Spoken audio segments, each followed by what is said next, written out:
এই সামান্য নারীর কাছে হেরে গেলা ছেলেরা, একটা 12,000 টাকার মোবাইলের কাছে হেরে গেলা, একটা 14,000 টাকা, তার কোনো ইজ্জত নাই, আব্রু নাই।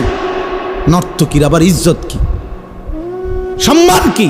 তো বেহায়া, বেপর্দা, অসভ্য নারী, তাকে দেখে দেখে সুস্থ সবল একটা সুন্দর জীবন যে যুবক নষ্ট করে দেয়, তোর চাইতে বড় আহাম্মক আর কে হইতে পারে বেটা?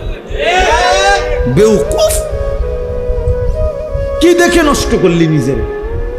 একটা বাজে, নোংরা, একটা দুশ্চরিত্রা নারীকে দেখে দেখে, যে নারী সারা পৃথিবীর জন্য নিজের ছবি ছেড়ে দিছে, এর কোনো লজ্জা শরম আছে কিছু?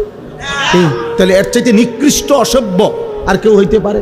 এটা কি পরিমাণ বেহায়া, যে সারা পৃথিবীর জন্য নিজেরে ছেড়ে দিছে। দেখো সারা পৃথিবীবাসী, দেখো আমারে, দেখো আমার।